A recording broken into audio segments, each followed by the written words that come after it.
So hey guys, welcome back to my channel. और आज का हमारा वीडियो काफ़ी इंपॉर्टेंट से भी इम्पोर्टेंट होने वाला है, क्योंकि आज हम बात करने वाले हैं प्रमुख पुरस्कार जो भारत या इंटरनेशनल लेवल पे पुरस्कार दिए जाते हैं। सो आज हम ऐसी पुरस्कार पे जीके देखने वाले हैं जो पेपर में 100% पूछे ही जाते हैं। सो सभी प्रश्न जो अभी तक पूछे गए वो सभी प्रश्न आज मैं यहाँ लेकर आया हूँ, जो 1 बाय 1 हम देखने वाले हैं। ऐसे 30 प्रश्न आपको मिल जाएंगे ये पार्ट 1 में। सो गाइज़, अगर आप चैनल पे नए होंगे सो चैनल को सब्सक्राइब कर दे, ताकि ऐसी वीडियोस मैं आपके लिए लाता रहूं और ऐसी आपकी पेपर की तैयारी मैं करवाता रहूं। सो अब शुरुआत करते हैं हम अपने वीडियो की। सो पहला प्रश्न हमारा है, ज्ञानपीठ पुरस्कार किस क्षेत्र वालों को दिया जाता है? यानी व्यक्ति किस क्षेत्र में सर्वश्रेष्ठ होगा तो उसे ज्ञानपीठ पुरस्कार दिया जाएगा। सो इम्पोर्टेंट प्रश्न है, ये प्रश्न पूछा जा चुका है रेलवे में। सो जाहिर है कि दूसरे एग्जाम में भी ये प्रश्न पूछा जा सकता है, क्योंकि हम यहाँ जितने भी पूछे गए प्रश्न है वो सभी प्रश्नों की ही प्रैक्टिस हम कर रहे हैं, ताकि जो प्रश्न आ चुके हैं पहले हम उन्हें ही अच्छे से कर ले, फिर जो नए प्रश्न होंगे फिर हम उनको पकड़ेंगे। इसमें से कुछ नए प्रश्न भी है जो पूछे जाने की पूरी संभावनाएं है। सो इसका जो राइट आंसर हो जाएगा वो है ए, साहित्य। ज्ञानपीठ पुरस्कार साहित्य के क्षेत्र में दिया जाता है। अगर कोई व्यक्ति साहित्य के क्षेत्र में सर्वश्रेष्ठ है तो उसे साहित्यकार कहकर उसे ज्ञानपीठ पुरस्कार दिया जाता है। अगला सवाल है, साहित्य पुरस्कार के तहत कितनी राशि पुरस्कृत साहित्यकार को प्रदान की जाती है? इंपॉर्टेंट प्रश्न है, ये एसएससी के पेपर में आ चुका है।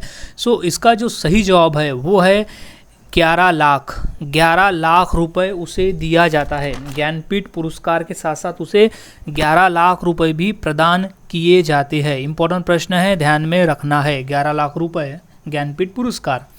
अगला सवाल है, ज्ञानपीठ पुरस्कार कब से प्रदान किया जा रहा है? यानी कब से शुरुआत हुई है ज्ञानपीठ पुरस्कार की देने की? इंपॉर्टेंट प्रश्न है, इसे ध्यान में रखें। तो इसका जो राइट आंसर हो जाएगा वो है 1965, यानी 1965 से शुरुआत हुई है ज्ञानपीठ पुरस्कार की। सो 1965 याद रखें, 1965 से ज्ञानपीठ पुरस्कार दिया जा रहा है। अगला सवाल है, निम्न में से कौन सा पुरस्कार केवल साहित्य से संबंधित है? इम्पोर्टेंट है, ये प्रश्न रेलवे में आ चुका है। सो इसका जो राइट आंसर हो जाएगा वो है डी, ज्ञानपीठ पुरस्कार जो है वो केवल साहित्य से संबंधित है। ज्ञानपीठ पुरस्कार जो है वो केवल साहित्य से संबंधित है। सो ज्ञानपीठ इज राइट आंसर।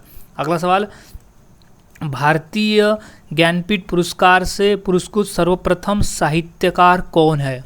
वो कौन सा साहित्यकार है जिसे सबसे पहले ज्ञानपीठ पुरस्कार दिया गया था? मोस्ट इम्पॉर्टेंट प्रश्न, यूपी पुलिस में भी ये प्रश्न आ चुका है और रेलवे में भी। सो इसका जो राइट आंसर हो जाएगा वो है जी, शंकर कुरूप को भारतीय ज्ञानपीठ पुरस्कार सर्वप्रथम मिला था। तो जी शंकर कुरूप इज राइट आंसर। अगला सवाल है, ज्ञानपीठ पुरस्कार प्राप्त करने वाला प्रथम हिंदी लेखक कौन था? ज्ञानपीठ पुरस्कार प्राप्त करने वाला प्रथम हिंदी लेखक की बात हो रही है, प्रथम हिंदी लेखक। सो इसका जो राइट आंसर है वो है सी, सुमित्रा नंदन पंत। वो ऐसा पहला व्यक्ति है, पहला लेखक है, हिंदी लेखक जिसे ज्ञानपीठ पुरस्कार प्रदान किया गया था। इम्पॉर्टेंट है, ये रेलवे में आ चुका है। अगला सवाल है, भारतीय ज्ञानपीठ पुरस्कार विजेता प्रथम महिला हिंदी साहित्यकार। अब वो महिला हिंदी साहित्यकार कौन है जिसे ज्ञानपीठ पुरस्कार प्राप्त हुआ है? ये भी इम्पोर्टेंट प्रश्न है, यूपी पुलिस में आ चुका है। सो इसका जो राइट आंसर हो जाएगा वो है ए, महादेवी वर्मा जो है उसे ज्ञानपीठ पुरस्कार मिला है, जो प्रथम महिला साहित्यकार है, महादेवी वर्मा। अगला सवाल है, सरस्वती सम्मान किस क्षेत्र के विशिष्ट कार्य के लिए दिया जाता है? ये भी इम्पोर्टेंट प्रश्न है, ये प्रश्न पूछा जा चुका है नगर परिषद के पेपर में। सो इसका जो राइट आंसर हो जाएगा वो है बी, साहित्य के क्षेत्र में सरस्वती सम्मान पुरस्कार दिया जाता है। साहित्य में सरस्वती, स फॉर सरस्वती एंड स फॉर साहित्य।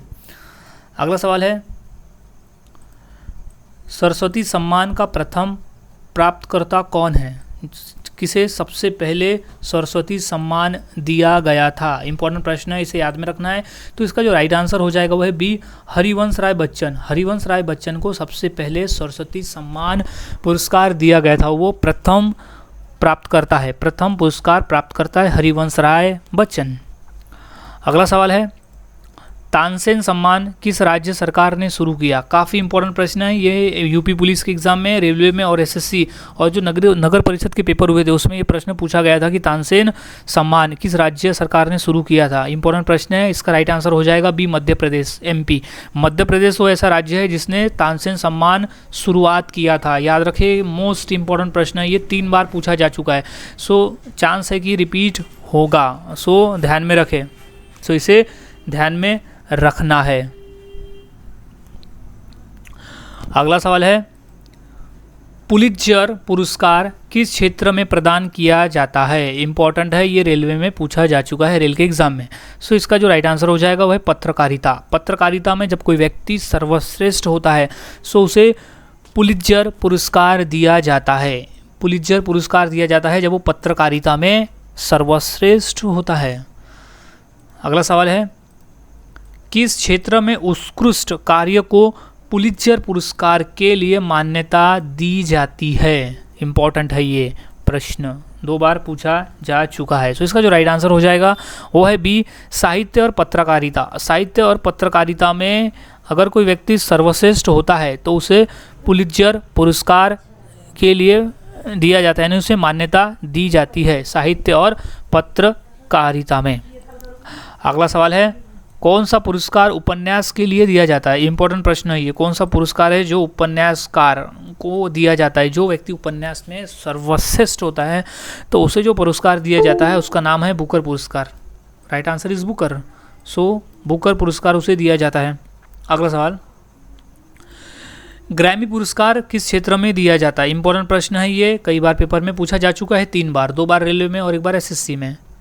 सो इसका जो राइट आंसर हो जाएगा वो है बी, संगीत। संगीत के क्षेत्र में ग्रैमी पुरस्कार दिया जाता है। याद में रखें कि ग्रैमी पुरस्कार जो है वो संगीत के क्षेत्र में दिया जाता है। मोस्ट इंपॉर्टेंट प्रश्न है कि ग्रैमी पुरस्कार संगीत के क्षेत्र में दिया जाता है। अगला सवाल है, निम्न में से किसे बुकर पुरस्कार नहीं मिला है? इंपॉर्टेंट प्रश्न है ये, प्रश्न पूछा जा चुका है रेलवे के एग्जाम में, सो इम्पॉर्टेंट है ये, रिपीट हो सकते हैं। सो इसका जो राइट आंसर है वो है विक्रम सेठ। विक्रम सेठ को बुकर पुरस्कार अभी तक नहीं मिला है, बाकी जो 3 हमारे ऑप्शन में है उन्हें मिल चुका है। सिर्फ इसमें से 4 में से जो विक्रम सेठ है इसे ही नहीं मिला है। सलमान रश्दी, वीएस नायपॉल और अनुदित राय, ये तीनों को मिल चुका है, बस विक्रम सेठ को ही नहीं मिला है। अगला सवाल, राष्ट्रीय एकता पर बनी सर्वोत्तम फीचर फिल्म को किस पुरस्कार से सम्मानित किया जाता है? इंपॉर्टेंट है कि राष्ट्रीय एकता पर बनी सर्वोत्तम फिल्म को कौन सा पुरस्कार दिया जाता है? सो इस right answer is C, Nargis Dutt. ये प्रश्न 2 बार पूछा है, 1 बार नगर परिषद के पेपर में और दूसरी बार रेलवे में। सो नरगिस दत्त पुरस्कार दिया जाता है जब राष्ट्रीय एकता पर बनी सर्वोत्तम फिल्मों को। अगला सवाल है, सिनेमा के क्षेत्र में उत्कृष्टता के लिए कौन सा पुरस्कार दिया जाता है? मोस्ट इंपॉर्टेंट प्रश्न है ये, प्रश्न इंपॉर्टेंट है, 2 बार पूछा जा चुका है, चांस है कि अगली बार भी पूछा जा सकता है। सो जो राइट आंसर हो जाएगा बी, दादा साहेब फाल्के पुरस्कार। दादा साहेब फाल्के पुरस्कार सिनेमा के क्षेत्र में उत्कृष्ट यानी सर्वोच्च क्षेत्र में योगदान के लिए, उस काम के लिए दादा साहेब फाल्के पुरस्कार दिया जाता है फिल्मों के क्षेत्र में। दादा साहेब फाल्के। अगला प्रश्न है, दादा साहेब फाल्के पुरस्कार सर्वप्रथम किसे मिला है? इंपॉर्टेंट प्रश्न है ये, रेलवे में पूछा जा चुका है। सो इसका जो राइट आंसर हो जाएगा वो है बी, श्रीमती देविका रानी। श्रीमती देविका रानी को सर्वप्रथम दादा साहब फाल्के पुरस्कार मिला है। So Shrimati Devika Rani is right answer, Shrimati Devika रानी।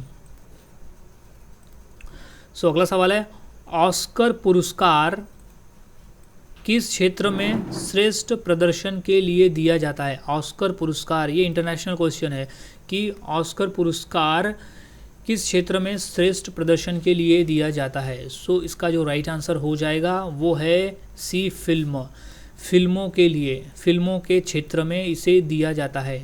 जो फिल्म श्रेष्ठ होती है यानी जो अभिनेता या फिल्मी क्षेत्र में जो भी सर्वश्रेष्ठ होता है उसे ऑस्कर पुरस्कार दिया जाता है। अगला सवाल, शांति स्वरूप भटनागर पुरस्कार किस क्षेत्र में दिया जाता है, यानी किस क्षेत्र में श्रेष्ठ होने पर दिया जाता है। इंपॉर्टेंट प्रश्न है, ये रेलवे में 2 बार पूछा जा चुका है। सो इसका जो राइट आंसर हो जाएगा वह है विज्ञान। विज्ञान के क्षेत्र में जब कोई व्यक्ति श्रेष्ठ होता है तो उसे शांति स्वरूप भटनागर पुरस्कार दिया जाता है। शांति स्वरूप भटनागर पुरस्कार उसे दिया जाता है जब वो विज्ञान के क्षेत्र में श्रेष्ठ होता है। अगला सवाल है, धन्वंतरी पुरस्कार किस क्षेत्र में प्रदान किया जाता है। इंपॉर्टेंट प्रश्न है, ये याद में रखें, ये पेपर में आ चुका है। सो राइट आंसर इज चिकित्सा क्षेत्र, यानी मेडिसिन क्षेत्र में, चिकित्सक क्षेत्र में दिया जाता है, यानी उपचार के क्षेत्र में उसे दिया जाता है। काफ़ी इंपॉर्टेंट प्रश्न है, ये पेपर में आ चुके हैं, क्योंकि गाइज हम ऐसे ही वाक्यों की प्रैक्टिस कर रहे हैं जो पेपर में पूछे जा चुके हैं, जो 1 से 2 बार पूछे जा चुके हैं, और नए प्रश्न जो पूछे जा सकते हैं। तो सभी क्वेश्चन की हमें प्रैक्टिस करते हुए चलना है। अगला सवाल है, अर्जुन पुरस्कार किस क्षेत्र में प्रदान किया जाता है, यानी जब व्यक्ति कौन से क्षेत्र में श्रेष्ठ होता है तब उसे अर्जुन पुरस्कार दिया जाता है। सो इसका जो राइट आंसर हो जाएगा वो है सी, खेलकूद। खेलकूद वो कोई भी गेम रहे, वो कोई भी खेल हो, और वो खेल में अगर कोई व्यक्ति सर्वश्रेष्ठ होता है, अपना अच्छा प्रदर्शन रखता है, तो उसे अर्जुन पुरस्कार दिया जाता है। हाल ही में क्रिकेट में मोहम्मद शमी को अर्जुन पुरस्कार मिल चुका है। सो अर्जुन पुरस्कार मिलता है खेलकूद में सर्वश्रेष्ठ होने पर। इंपॉर्टेंट है ये क्वेश्चन, 3 बार पूछा जा चुका है। अगला सवाल है, अर्जुन पुरस्कार की नगद राशि कितनी होती है, यानी जब खिलाड़ी को अर्जुन पुरस्कार दिया जाता है तो उसके साथ कितनी राशि होती है जो उसे प्रदान की जाती है। सो इसका जो राइट आंसर है वो है डी, 5 लाख रुपए। 5 लाख रुपए जब खिलाड़ी अर्जुन पुरस्कार के लिए नामांकित होते हैं, उन्हें दिया जाता है, तब पुरस्कार के साथ साथ 5 लाख रुपए भी उसे दिया जाता है नगद में। सो राइट आंसर इज 5 लाख। ये प्रश्न आ चुका था आरआरबी 2002 के पेपर में, ये प्रश्न आ चुका है। सो याद रखें, इट कैन बी रिपीटेड। अगला सवाल है, द्रोणाचार्य पुरस्कार किस क्षेत्र से संबंध है। द्रोणाचार्य पुरस्कार किस क्षेत्र से संबंध है। इंपॉर्टेंट प्रश्न है, ये प्रश्न आ चुका है एसएससी के पेपर में। सो राइट आंसर इसका हो जाएगा कीड़ा प्रशिक्षण। कीड़ा प्रशिक्षण मतलब होता है खेल में प्रशिक्षण देना। अगर कोई भी कोच किसी खिलाड़ी को सर्वोच्च प्रशिक्षण देता है, अपना सर्वोच्च प्रदर्शन रखता है, तो उसे द्रोणाचार्य पुरस्कार दिया जाता है। यानी कीड़ा प्रशिक्षण यानी खेलकूद में किसी को प्रशिक्षण देना, उसे सिखाना, तो उस क्षेत्र में द्रोणाचार्य पुरस्कार दिया जाता है। अगला सवाल है, राजीव गांधी राष्ट्रीय सद्भावना पुरस्कार सर्वप्रथम किसे मिला था। इंपॉर्टेंट प्रश्न है, ये रेलवे में आ चुका है, इसी वर्ष ये पेपर में आया था, ग्रुप डी के पेपर में। सो इसका जो राइट आंसर है वो हो जाएगा ए, मदर टेरेसा। मदर टेरेसा को राजीव गांधी राष्ट्रीय सद्भावना पुरस्कार मिला है। सो वो प्रथम व्यक्ति है जिसे राजीव गांधी राष्ट्रीय सद्भावना पुरस्कार मिला है। अगला सवाल है, नोबेल पुरस्कार किस देश द्वारा दिए जाते हैं। ये इंटरनेशनल क्वेश्चन है, ये इंपॉर्टेंट प्रश्न है। ये प्रश्न आरआरबी के पेपर में भी पूछा गया था कि नोबेल पुरस्कार किस देश द्वारा दिए जाते हैं। तो इसका जो राइट आंसर है वो है स्वीडन। स्वीडन वो देश है जिसके द्वारा नोबेल पुरस्कार दिया जाता है। स्वीडन के द्वारा ही नोबेल पुरस्कार दिया जाता है। अगला सवाल है, नोबेल पुरस्कार कब आरंभ किए गए, यानी नोबेल पुरस्कार का वितरण यानी नोबेल पुरस्कार की शुरुआत कब से हुई है। इंपॉर्टेंट प्रश्न है, ये प्रश्न आ चुका है एसएससी के पेपर में। तो राइट आंसर इज 1901 से आ चुका है। ये आरआरबी के पेपर 2002 का प्रश्न है। सो 1901 सन 1901 से नोबेल पुरस्कार की शुरुआत हुई है। अगला सवाल है, नोबेल पुरस्कार प्रतिवर्ष कहाँ बांटे जाते हैं। इट मीन्स यहाँ बात कर रहे हैं हम शहर का, कि वो कौन सा शहर है जहाँ नोबेल पुरस्कार प्रतिवर्ष बांटे जाते हैं। तो इसका जो सही जवाब हो जाएगा वो है बी, स्टॉकहोम। स्टॉकहोम जो शहर है जो स्वीडन में है, वहाँ पर प्रतिवर्ष नोबेल पुरस्कार बांटे जाते हैं। ये हाल ही का प्रश्न है, यानी एसएससी 2014 का ये प्रश्न है जो पेपर में पूछा गया था। सो ये रिपीट हो सकता है। तो नोबेल पुरस्कार प्रतिवर्ष स्टॉकहोम शहर में बांटा जाता है। अगला सवाल है, प्रतिवर्ष कितने नोबेल पुरस्कार प्रदान किए जाते हैं, यानी यहाँ कहना है कि साल में कितने मैक्सिमम कितने नोबेल पुरस्कार दिए जा सकते हैं। जो भी व्यक्ति नामांकित होता है तो कितने पुरस्कार तक मैक्सिमम दिए जा सकते हैं। सो इसका जो राइट आंसर है वो है 6।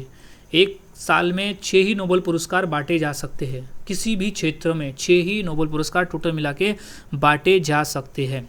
अगला सवाल है, नोबेल पुरस्कार किसकी स्मृति में दिए जाते हैं, यानी वो कौन सा वैज्ञानिक था जिसकी याद में नोबेल पुरस्कार दिए जाते हैं। इंपॉर्टेंट प्रश्न है, ये प्रश्न पूछा जा चुका है एसएससी के पेपर में। सो इसका जो राइट आंसर हो जाएगा वो है B, Alfred Nobel. Alfred Nobel जो है उनकी याद में, क्योंकि नाम है नोबेल, नोबेल जिन्हें डायनामाइट का भी आविष्कार किया था, नोबेल, अल्फ्रेड नोबेल नाम से वैज्ञानिक था और उन्हीं की याद में नोबेल पुरस्कार की शुरुआत की गई है। सो इसे याद में रखिए। याद रखने का तरीका अल्फ्रेड नोबेल, सो नोबेल पुरस्कार।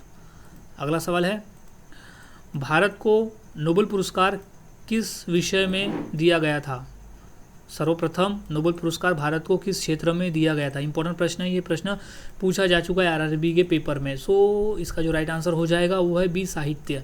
साहित्य के क्षेत्र में भारत को प्रथम नोबेल पुरस्कार साहित्य के क्षेत्र में दिया गया था, साहित्य। याद रखें, ये प्रश्न आ चुका है आरआरबी के एग्जाम में। सो साहित्य के क्षेत्र में, ये इंपॉर्टेंट प्रश्न है जितने भी हम देख रहे हैं, और मोस्ट प्रश्न जो है वो आरआरबी के पेपर में यानी रेलवे के पेपर में पूछे जा चुके हैं। अगला सवाल है, नोबेल पुरस्कार विजेता प्रथम भारतीय कौन है? नोबेल पुरस्कार सबसे पहला भारतीय कौन है जिसे नोबेल पुरस्कार मिला था? सो इसका जो राइट आंसर हो जाएगा वो है बी, रविन्द्रनाथ टैगोर। रविन्द्रनाथ टैगोर को सबसे पहले नोबेल पुरस्कार मिला था भारत में, यानी वो प्रथम भारतीय जिन्हें नोबेल पुरस्कार दिया गया था, वो भी साहित्य के क्षेत्र में। इंपॉर्टेंट प्रश्न है, ये भी रेलवे में आ चुका है। सो नोबेल पुरस्कार विजेता है रविन्द्रनाथ टैगोर। अगला सवाल है, रविन्द्रनाथ टैगोर को किस वर्ष नोबेल पुरस्कार प्रदान किया गया था? वो कौन सा वर्ष था जिसे जब नोबेल पुरस्कार दिया गया था? ये आरआरबी का क्वेश्चन है 2016 का। सो रेलवे का ये क्वेश्चन है जो 2016 में पूछा गया था, इंपॉर्टेंट है। तो इसका जो राइट आंसर है वो है सी, 1913। सन 1913 में रविन्द्रनाथ टैगोर को नोबेल पुरस्कार प्रदान किया गया था, सन 1913 में। सो गाइज, आज हमने ऐसे टॉप 30 क्वेश्चंस देखे, वो भी प्रमुख पुरस्कार पे, जो पेपर में तो पूछे जा चुके हैं और वो रिपीट भी हो चुके हैं। सो ये हमारे लिए मोस्ट इम्पॉर्टेंट प्रश्न थे। सो ये सभी प्रश्नों के उत्तर याद में रखें ताकि पेपर में आप सही उत्तर दे सको। सो मिलता हूँ ऐसी और नए वीडियो के साथ, नए जीके के साथ अगले क्लास में। तब तक के लिए अगर चैनल पर नए हो तो इसे सब्सक्राइब करना ना भूले और बेल आइकन को दबा दे ताकि मैं ऐसे ही वीडियोस आपके लिए लाता रहूं और आपके गवर्नमेंट एग्ज़ाम की प्रिपरेशन करवाता रहूं। सो मिलता हूं अगले वीडियो में, तब तक के लिए चैनल के साथ बने रहे।